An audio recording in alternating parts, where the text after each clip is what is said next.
오늘 로마서 강의 44번째 시간 그리스도로 옷 입으라라는 제목으로 같이 말씀을 나누겠습니다. 우리가 약속이 있으면 그 약속을 지키기 위해서 준비하는 시간이 있어요. 그리고 준비를 다 끝마치면 그 약속 장소까지 이동을 해야 하는 거죠. 그걸 다 계산을 하고 준비를 합니다. 그래서 어제와 같이 눈이 많이 오면은 어때요? 또 이제 차로 가면은 이 시간 가늠이 되지 않으니까 지하철로 가야겠다 이런 생각들을 하게 되는 거죠. 너무나도 당연한 일을 제가 지금 말씀을 드렸어요. 비행기를 타러 갈 때도 준비를 해야 됩니다. 요새 비행기 타려면 몇 시간 전에 가야 되는가요? 지금 대답하시는 분들은 좀 타보신 분들일 것 같은데 뭐 2시간 전에는 가야 된다고 그래요. 왜냐하면 1시간 전에 공항 카운터가 마감이 됩니다. 왜냐하면 이제 그 공항 카운터에 접수할 때 짐을 붙이잖아요. 그럼 짐을 가지고 가서 자기들도 비행기에다 실어야지 출발을 할 거 아니에요. 그러니까 1시간 전에 다 카운터가 마감이 된다고 그래요. 그러니까 1시간 전에 마감이 되니까 가서 기다리는 시간, 뭐 하는 시간 다 있으면 2시간 전에는 가야 된다. 이제 그렇게 얘기를 하는 거예요. 그런데 만약에 수속도 다 했어요. 비행기 타려고 딱 준비하고 있습니다. 근데 갑자기 방송이 들려요. 여러분이 타려고 하는 비행기가 고장이 났다고 합니다. 고장이 수리 중이에요. 언제 탈지 몰라요, 지금. 그럼 여러분 뭐 하시겠습니까?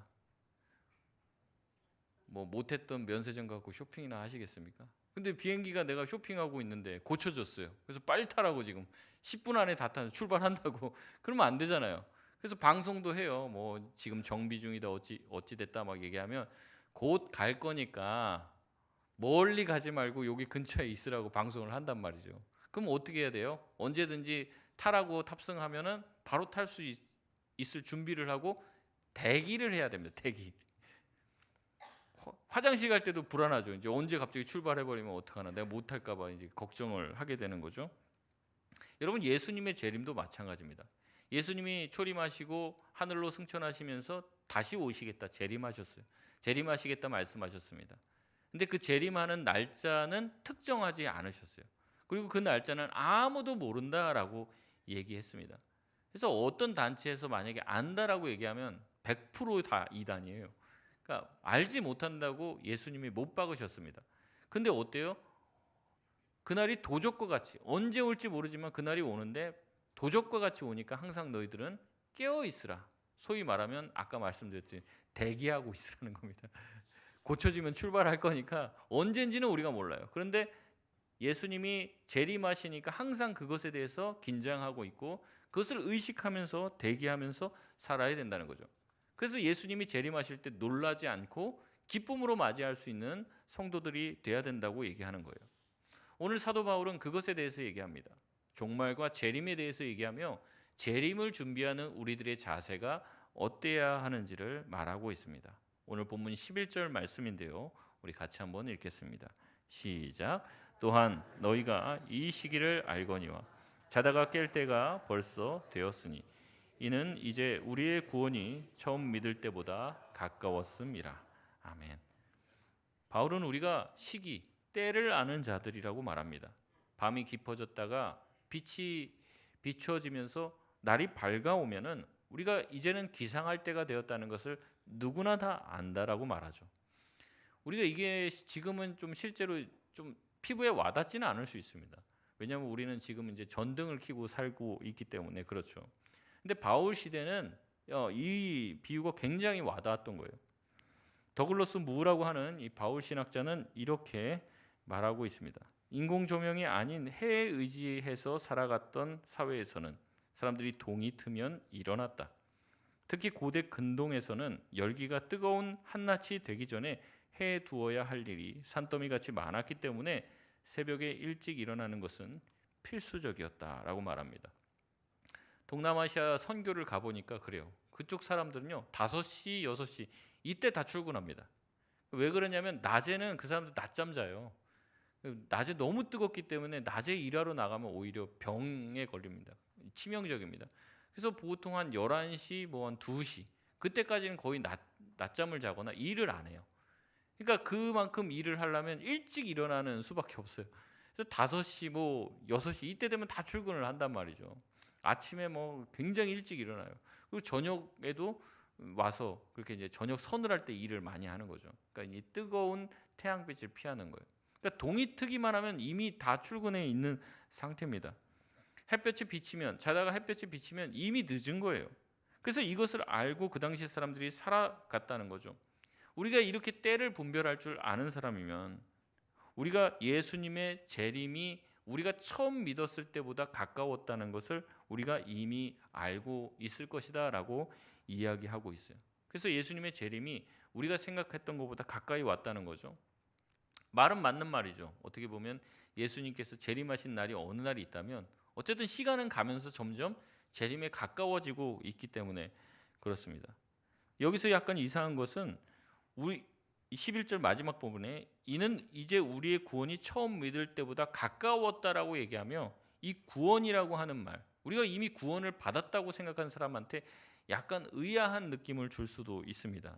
근데 이제 성경에서는 이와 같이 두 가지 표현으로 한다고 말씀을 드렸어요. 뭐냐면 우리의 구원이 이미 받은 구원이고 또 하나는 뭐냐면 아직 아닌 구원이 있다는 거죠. 그래서 성경은 이 두 가지를 동시에 말을 하고 있어요.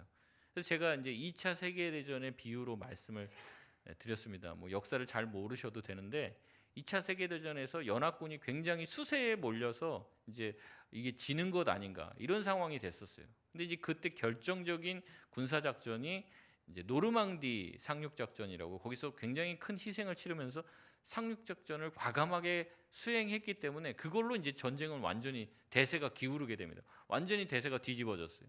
그래서 이제는 진격하면서 적들을 소탕하면서 베를린까지 진격하면 되는 거예요.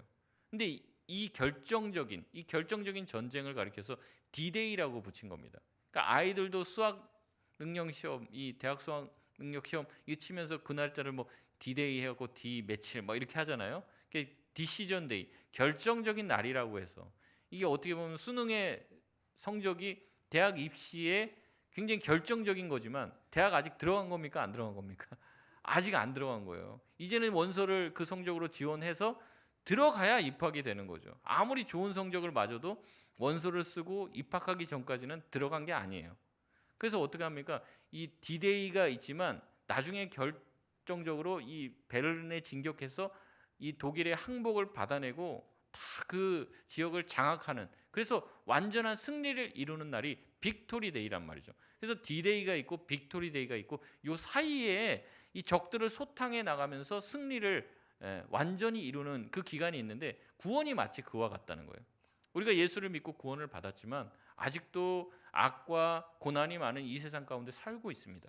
그러나 이 모든 것이 완벽하게 끝나고 구원이 이르는 날, 완성되는 날이 있는데 그게 바로 예수님의 재림의 날이라고 성경은 가르치고 있다는 거죠.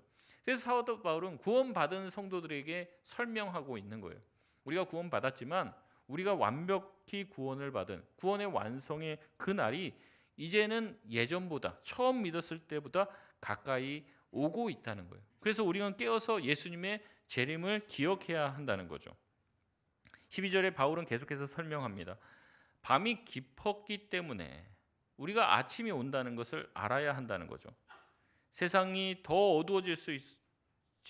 어두워질수록 오히려 예수님의 재림의 날이 가까이 왔다는 것을 깨달으라고 말합니다. 그러니까 어둠이 깊어지고 밤이 깊어지면 이제는 밤이 끝나고 뭐가 와요? 이제 새벽에 아침 동트는 날이 오는 거죠. 그 시간이 오는 거예요. 세상이 악으로 물들고 하나님을 대적하는 사람들이 많아져요. 악한 사람들이 많이 늘어납니다. 여러분, 그것은 하나님이 없다는 증거가 되지 않습니다. 오히려 세상이 악해지고 더욱더 어둠으로 갈수록 어느 날이 온다는 거예요? 예수님의 재림의 날이 가까이 오고 있다는 것을 알고 있어야 한다는 겁니다. 그러므로 우리가 어떻게 해야 됩니까? 우리 12절 말씀을 같이 한번 읽겠습니다. 시작.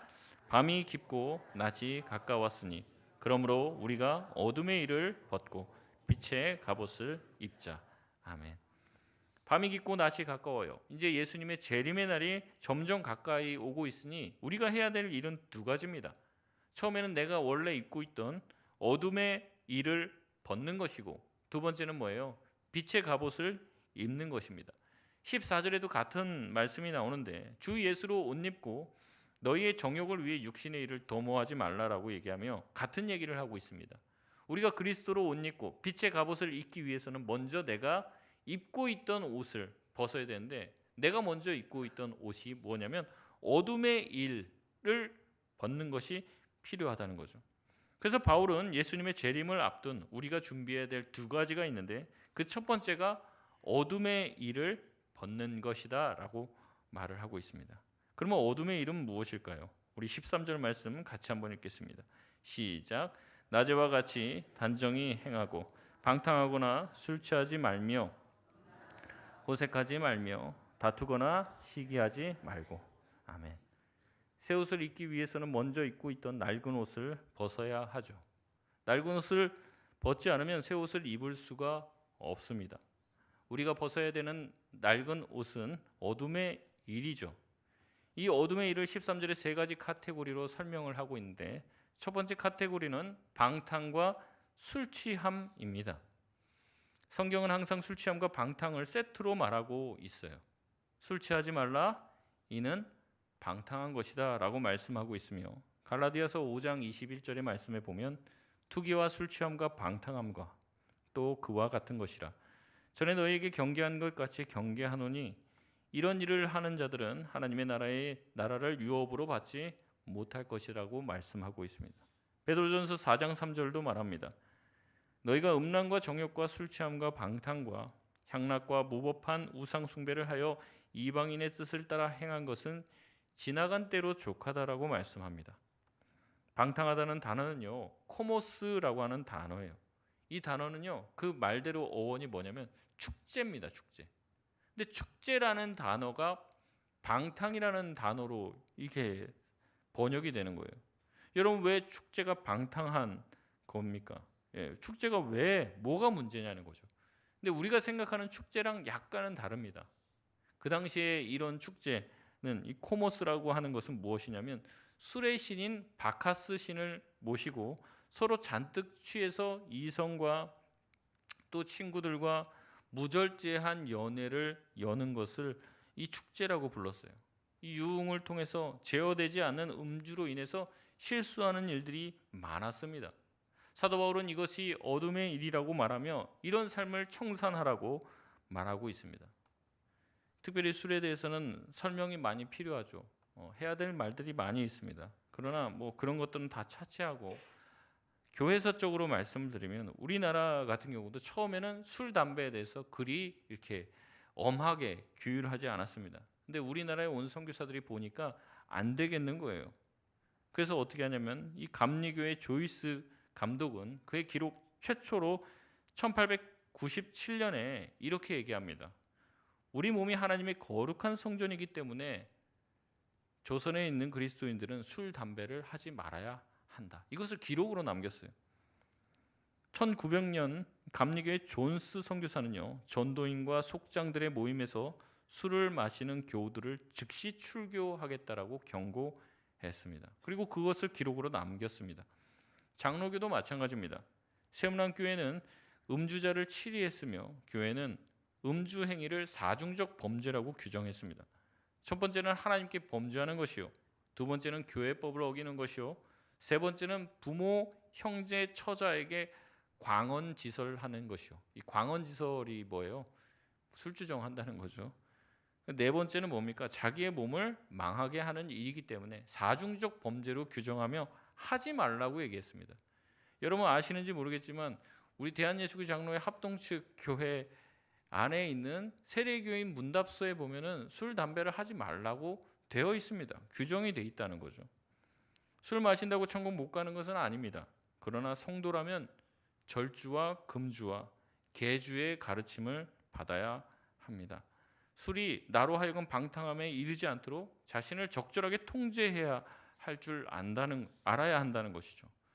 두 번째 벗어야 할 어둠의 일은 음란과 호색입니다. 음란이 실제적인 성적 범죄라면 호색은 음란함을 일으키는 마음의 문제입니다. 그렇다면 음란은 무엇일까요? 혼인관계 이외에서 벌어지는 모든 성적 행위를 음란이라고 말합니다. 이는 10계명의 7계명에도 말하고 있죠. 간음하지 말라고 이야기하고 있습니다. 예수님께서도 이 간음을 강력하게 경고하고 계시죠. 마태복음 5장 27절에서 28절 말씀 우리 같이 한번 읽겠습니다. 시작. 또 간음하지 말라 하였다는 것을 너희가 들었으나 나는 너희에게 이르노니 음욕을 품고 여자를 보는 자마다 마음에 이미 간음하였느니라. 아멘. 예수님은 음욕이 실질적인 간음으로 이어질 수 있음을 우리에게 말씀하고 계십니다. 단순히 간음하지 않은 것으로는 부족해요. 예수님의 가르침은요, 우리의 마음이 호색과 음욕으로 가득 차 있다면 반드시 우리의 입술이나 우리의 행동으로 실천될 것임을 경고했습니다. 그러니까 우리 마음 자체를 다스려야 한다는 거죠. 우리 마음 자체가 이 호색함으로 가득 차 있고 그것이 말로 행동으로 나오는 것이 어둠의 일이라고 얘기하며 이것을 벗지 않으면 안 된다고 말하고 있습니다. 교회 내에도 가끔 보면은 성적인 이야기를 스스럼 없게 우리 다 어른인데 어떠냐 이런 이야기를 하시는 분들이 있습니다. 19금 농담을 그냥 편하게 해요. 세상에서 하던 것처럼 한다는 거죠. 여러분 그렇게 말하게 되는 것, 듣는 것, 그 다음에 우리 마음에 두는 것, 그것이 반드시 우리 가운데 계속 이어지게 된다면 그것은 어떤 식으로든 겉으로 열매 맺게 되어 있습니다. 우리의 마음을 지키고 다스리지 않으면 우리의 행동으로 언젠가는 그게 터져 나오게 된다는 것이죠. 이것을 벗어야 한다는 것입니다. 세 번째 벗어야 할 어둠의 일은 다툼과 시기입니다. 다툼 또한 시기로부터 시작되는 것이죠. 이 시기라는 단어가 원어로 젤로스라고 하는 단어인데 뜨거운 열정을 가리키는 말입니다. 그래서 열심당원이 이 젤로스에서 온 단어예요. 그래서 젤롯입니다. 열정이 있기에 다툼이 일어난다는 거죠. 뭐 이래도 좋고 저래도 좋고 뭐 그냥 뭐 이런 결정을 하든 저런 결정을 하든 뭐 나는 아무 상관도 안 한다. 뭐 될 대로 되라. 이런 생각을 가지고 있으면은요. 사실은 싸움도 날 일이 없어요. 결국에 교회 안에 다툼과 시기가 왜 일어나냐? 이 내가 가지고 있는 열정 때문에 생기는 겁니다. 열정적이고 바라고 원하는 것이 있으니 다툼이 나고 싸움이 나는 거예요. 나는 이렇게 하고 싶거든요. 근데 저 사람은 저렇게 하지 말라고 얘기해요. 그러니까 그 안에서 치고받고 싸우는 것이죠. 그리스도 안에 있으면 이런 내 욕망과 오름을 내려놔야 합니다. 이제 내년으로 넘어갔는데 이제 14장을 이제 내년에 보게 될 텐데 14장 로마서의 14장 내용이 핵심이 뭐냐면 너희의 오름을 주장하지 말라는 거예요. 자꾸 이게 맞다 저게 맞다 얘기하는데 그렇게 하지 말라는 거죠. 믿음이 약한 사람들, 아직 믿음이 성장하지 않은 사람을 배려하지 않고 교회에 덕을 세우지 않는다면 너희의 열정, 신앙 다 너희 자신의 교만일 뿐이다. 이렇게 말하고 있습니다. 교회 안에 있으면요, 그리스도 안에 있으면 우리는 우리의 열정을 때로는 내려놔야 될 때가 있습니다. 우리가 치열하게 교회를 통해서 뭔가 이루려고 하는 욕망이 사실은 잘못될 수 있다는 거죠. 모든 것은 교회에 덕을 세우고 주의 복음의 말씀이 전파되기 위해서 우리가 포기해야 되는 것들이 많이 있다는 겁니다. 바울은 이런 세상의 어둠의 일을 거론하면서 이것을 먼저 우리가 벗어야지 새로운 옷으로 옷 입을 수 있다고 얘기하며 두 번째로 그리스도로 옷 입어야 한다라고 말하고 있습니다. 이 그리스도로 옷 입어야 한다는 말이 이제 계속 제가 묵상을 해보고 찾아보는데 대충 무슨 느낌인지는 알겠어요. 그런데 이걸 뭐라고 이렇게 설명하려고 하니까 이게 쉽지 않은 거예요. 그래서 자료도 많이 찾아보고 또 훌륭한 목사님들은 또 뭐라고 설교하셨을까? 그래서 대형교회 목사님들 설교를 많이 찾아봤는데 죄송한 말씀이지만 그분들이 뭐 저보다 못하다 이게 아니라 그분들의 말씀 대부분이 저한테 이렇게 와닿지가 않았어요. 제가 이제 책을 찾아보는데 가장 잘 와닿는 설명을 하신 분이 계셨는데 이 마태복음 22장에 임금님의 혼인잔치 비유로 그리스도로 옷 입는다는 게 무엇인지 설명한 내용이었습니다. 마태복음 22장의 임금님의 혼인잔치 비유는 이렇습니다. 혼인잔치를 열었어요. 임금은 종들을 불러서 이 말씀 아닌데 아직 혼인잔치를 베푼 임금은 종들을 불러서 사람들을 초청했습니다. 그러나 청함을 받은 사람들이 다 거절을 했어요. 다. 그래서 어떻게 하냐면 다시 종을 보내서 다른 사람을 초청해 옵니다. 아마 임금이 초청했으니까 고관 대작들이나 귀족들이었겠죠. 근데 그들은 이 초청을 무시합니다. 그리고 듣지 않아요. 그리고 그 초청에 응하지도 않습니다. 그러면서 심지어 어떤 사람은 그 종을 잡아다가 모욕하고 죽이기까지 합니다. 그래서 이 소식을 들은 임금이 화가 나서 사람들을 보내고 군대를 보내어서 그 살인한 사람을 진멸하고 그 사람이 사는 그 마을까지도 완전히 불을 지릅니다. 임금은 화가 났어요. 자기가 초대한 사람들이 응하지 않았기 때문에 혼인잔치에 아무도 오지 않겠다고 하니 화가 났죠. 이제는 종들에게 명령합니다. 길에 가서 아무나 데리고 와라. 만나는 사람 아무나 잡아다가 우리 같이 혼인잔치에 참여하도록 초청해라. 아무나 초청해라. 그렇게 얘기한다는 거죠. 그래서 종들은 길에 나가서 초청을 하는데 성경에 보니까 뭐라고 나오냐면 악한 자와 선한 자들 만나는 대로 다 데리고 왔다고 얘기합니다. 그러니까 이 구분이 없어요. 악한 자든 선한 자든 초청을 하고 그 초청에 응한 자 누구나 다 잔치집에 오게 되었습니다. 그래서 잔치집은 이 혼인집은 사람으로 가득 차게 되었죠. 만약에 얘기가 여기서 끝나면 어떻게 보면 해피엔딩 같아요. 우리 이거 설교하기도 되게 좋거든요. 하나님은 초청하는 사람, 거부하는 사람 그런 사람들 받지 않고 우리처럼 부족하더라도 하나님의 초청에 응한 사람을 이렇게 다 혼인잔치에 다 불러주신다. 뭐 여기까지 하면 되게 은혜스럽잖아요. 이 얘기가 여기서 안 끝나요. 마태복음 22장 11절에서 13절 말씀을 보면 이렇게 말하고 있습니다.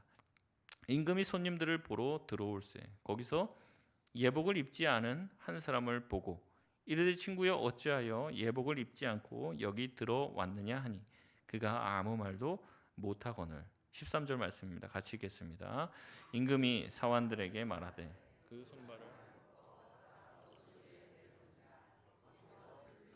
이를 갈게 되리라 하니라. 아멘.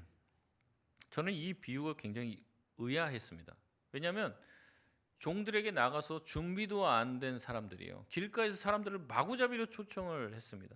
그래서 잔치집을 채웠어요. 그런데 이제 와서 주인이 보더니만 한 예복을 입지 않은 사람을 가리켜 예복 입지 않았다고 손발을 묶어서 바깥 어두운 데 쫓아내라고 한 그 자체가 이해가 되지 않는 거죠. 그러면서 뭐라고 하냐면 이게 천국 비유다. 천국이 이와 같다 이렇게 얘기한 거예요.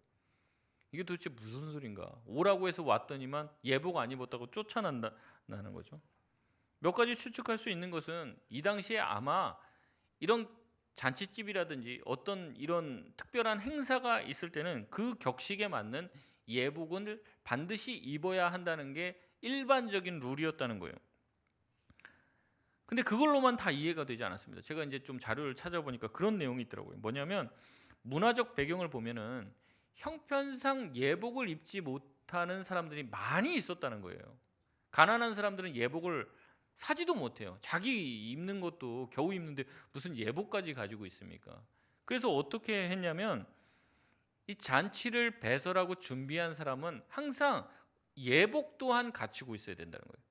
그러니까 예복을 여러 벌을 갖춰놓고 입구에서 예복이 없는 사람이 오면 어떻게 해요? 주인이 준비한 예복을 입혀줬다는 거죠. 그것을 줬다는 거예요. 그래서 그 예복을 입고 들어올 수 있게 되었다는 거죠. 그래서 그 잔치에 있는 사람들은 모두가 다 예복을 입고 잔치에서 초대받은 사람으로서 모든 권리를 누리고 그 안에서 잔치를 즐길 수가 있는 것이죠. 그런데 그럼에도 불구하고 초청을 받아서 아무리 들어온 유력한 사람이라도 격식에 맞지 않는 이 예복을 입지 않은 사람은 자기 멋대로 고른 사람은 아무리 영향력 있는 사람이고 아무리 대단한 사람이라도 그 잔치에 참여할 수 없었다는 거예요. 그래서 쫓겨났다는 거죠. 입은 옷은요, 그 당시에는 신분과 자격을 나타냈습니다. 그 옷을 입었다는 것, 왕의 옷을 입은 사람이 왕이 되는 거예요. 왕의 투구를 쓰고 왕의 말을 탄 사람이 왕이 되는 거죠. 그 신분을 나타내는 것이 그 옷이었다는 겁니다. 이 사람이 잔치에 들어올 수 있는 자격을 가진 사람인지 아닌지는 그 사람이 입은 옷으로 증명이 되었던 거예요. 당시의 문화를 고려했을 때 사도 바울은 이 얘기를 하는 겁니다. 우리가 죄인임에도 불구하고 하나님의 은혜로 구원받았다는 거죠. 그것은 마치 더러운 옷을 입고 있는데 하나님이 우리를 잔치에 초대해 주신 거예요. 그리고 하나님이 준비하신 그리스도라고 하는 빛의 갑옷이라고 하는 옷이 있어요.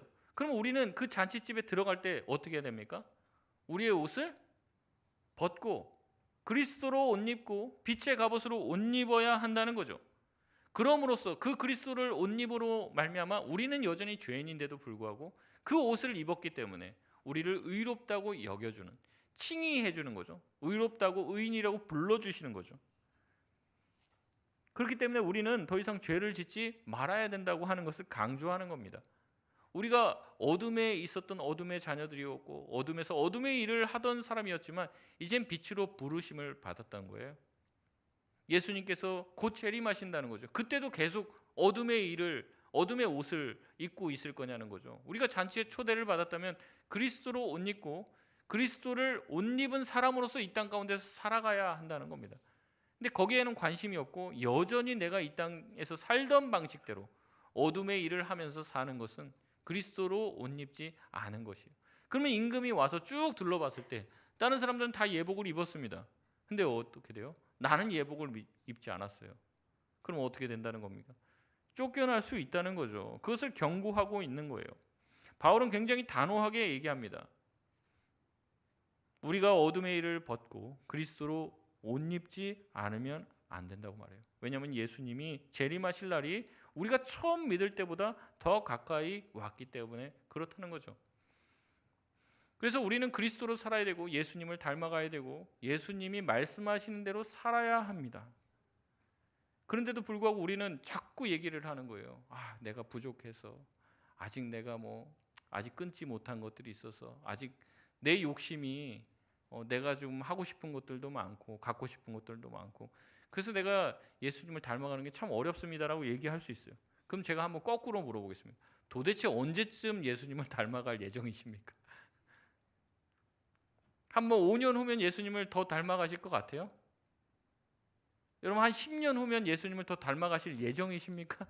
그러기 위해서 무슨 단계별로 노력을 하고 계시나요? 아니면 계획을 하시거나 생각하고 계시나요? 여러분 교회 나오신 지, 신앙 가지신 지 몇 년이 되셨습니까? 여러분 그 시간들을 통해서 예수님을 더 닮아가셨습니까? 예수님을 더 알아가셨고 그리스도로 옷 입고 그리스도처럼 살고 계십니까? 왕자와 거지 이야기 아시잖아요. 거지가 어느 날 왕자가 됐어요. 왕자의 옷을 입은 거예요. 왕자의 음식을 먹어요. 근데 말하는 것은 계속 거지의 말을 한단 말이죠. 그럼 그가 왕자로서 살 수 있을까요? 없어요. 의심받는 거죠. 신분을 의심받는 거예요. 이제는 자기가 왕자가 됐으니 옷을 입었어요. 이제는 왕자 옷을 입었어요. 왕자 행세를 하려면 어떻게 돼요? 왕자처럼 말해야 되는 거죠. 궁중의 법도를 익혀야 됩니다. 그리고 그렇게 해야지 그 안에서 있을 수가 있는 거예요. 우리가 예수 그리스도를 믿었다면, 예수 그리스도를 알고 우리가 그리스도를 옷 입었다는 것은 무엇입니까? 이제는 우리가 그리스도인이 되었다는 것이고 우리의 모습을 통해 예수님이 드러나야 되고, 우리는 내가 어느 정도 시간이 지나서 이제 내가 예수님을 드러내겠다, 이거 아닙니다. 이제 옷 입은 즉시 최선을 다해 애를 써야 됩니다. 나를 통해서 예수님이 드러나실 수 있도록, 나의 모습을 통해서 누군가가 하나님에 대해서 알 수 있도록, 내가 그렇잖아요. 세상 사람들은 하나님을 볼 수가 없잖아요. 눈에 보이는 게 아니니까. 그러니까 사람들이 보는 것은, 사람들이 성경을 읽겠습니까? 그렇지도 않잖아요. 사람들이 하나님에 대해서 알 수 있는 것은 하나님을 먼저 알았다는 그 성도들의 삶을 통해서밖에 하나님을 몰라요. 근데 하나님을 믿었다는 사람들이 여전히 육신의 옷과 어둠의 일 가운데서만 계속 거하고 있다면 우리를 통해서 그리스도가 드러나지 않는다는 거죠. 그리스도로 우리가 예복을 입지 않은 거예요. 계속 어둠의 옷만 입고 있는 것이죠. 사도 바울은 지금 너희가 그런 상태일지 모르겠지만 예수님이 재림하신 날이 가까이 온다는 것을 기억해야 된다는 거예요. 세상이 점점 어두워지고 있다면 어떤 날이 가까운다는 거예요? 재림의 날이 가까운다는 거죠. 그래서 전쟁의 소문들, 여러 가지 어려움들, 잔악한 범죄들이 오면은 혀 끌끌 차면서 다 뭐라고 해요? 아이고 이제 때가 됐나 보다. 이제 주님 오실라나 보다. 이렇게 얘기하잖아요. 여러분 그 생각이 틀리지 않았습니다. 맞습니다. 우리가 처음 믿었을 때보다 주님이 오실 날은 가까이 오고 있죠. 주님이 오시지 않으면 내가 먼저 갈 날이 더 가까이 왔을 수도 있습니다. 그러면 어떻게 돼요? 어둠의 일을 버리고 빛의 옷을 입어야 한다는 거죠. 그리스도로 옷 입고 그리스도를 드러내며 살아야 합니다. 하나님의 자녀가 됐다면 하나님의 자녀처럼 살아야 하는 거죠. 그럼에도 불구하고 어떻습니까? 그냥 여전히 자기가 이 어둠의 옷을 벗지 못하는 거죠. 그게 좋은 거죠. 그게 익숙한 거죠. 제가 보니까 입은 옷이 중요한 것 같아요. 옷을 뭐 입었는지에 따라서 다른 것 같아요. 신학교 갔는데 이제 동원 훈련을 갔습니다. 그렇게 착하고 기도 열심히 하고 뭐 하면 순종하겠다 아멘하고 그런 전도사님들이 군복을 입으니까 달라졌습니다. 줄 서라고 해도 안 서고 빼딱하게 다리도 짝다리 짚고 있고 옷은 반쯤 풀어헤치고 옷이 중요한 것 같더라고요. 그리고 제가 아니 이렇게 말 안 들을 거면 다음부터 군복 입지 말고 정장 입고 다 와서 군사훈련 받자고. 그렇게 정장 입고 다 교회에서 막 설교하고 뭐 할 때는 그렇게 바르던 사람들이 추리닝 입고 예, 뭐 군복 입으니까 또 달라지더라고요. 여러분 우리가 그리스도로 옷 입고 그리스도께서 나와 함께 이렇게 옷 입은 것처럼 나와 함께 계시다는 것을 여러분 잊지 마시길 바랍니다. 여러분이 과거에 해왔던 것들이 어떠한 것인지 이제 주님은 묻지 않아요. 근데 주님이 묻는 건 뭐냐면 이제 나를 알았으니 과거처럼 살지 말라는 거죠. 달라지라는 거죠. 우리가 한 해를 마감하고 또 새 해를 시작하게 되는데 이때 또 하나님께서 이 말씀을 주신 게 의미가 있다고 생각합니다. 여러분 오래 살면서 여러분 실수했던 것, 또 고쳐지지 않았던 것 있다면 이 해가 바뀔 때 과감하게 끊어내실 수 있길 바랍니다. 이게 특별히 어둠의 일이라면은 더 끊어야 되는 거죠. 그렇지 않으면 우리가 이것을 벗지 않으면 그리스도로 옷 입을 수 없다는 거죠. 우리의 말과 행동을 통해서 그리스도가 드러나기를 바랍니다. 우리 교회 성도들 한 명 한 명이 송파동 교회 성도고 하나님을 대변하는 하나님의 대사들이에요. 어디 가서 여러분이 하는 말과 행동들이 다 교회 믿는 사람들, 예수 믿는 사람들 다 저러나 보다 이렇게 보여주는 거예요. 바라기는 올해 우리가 부족했던 것도 있다면 내년에는 조금 고쳐지고 보완돼서 우리의 삶의 모든 족적들, 우리가 있는 직장이나 가정에서 예수 그리스도를 보여줄 수 있는 저와 여러분 되시길 바랍니다. 말씀을 맺겠습니다. 더글러스 부는 이 부분을 주석하며 이렇게 말합니다. 주 예수 그리스도로 옷 입으라는 바울의 권면은 우리가 의식적으로 그리스도를 붙잡음으로써 그의 성품이 우리가 행하고 말하는 모든 것 속에서 나타나게 해야 한다는 것을 의미한다라고 말했습니다. 여러분 우리가 예수를 믿고 주님을 따르기로 결정한 순간부터 여러분이 원하던 원치 않던 여러분은 또 저는 예수님을 드러내게 되어 있어요.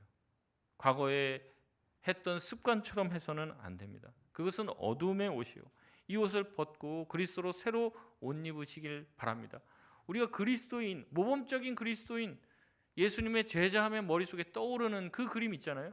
그 그림을 향해서 달려나가시길 바랍니다. 내년 한 해가 그런 한 해가 되시길 바랍니다.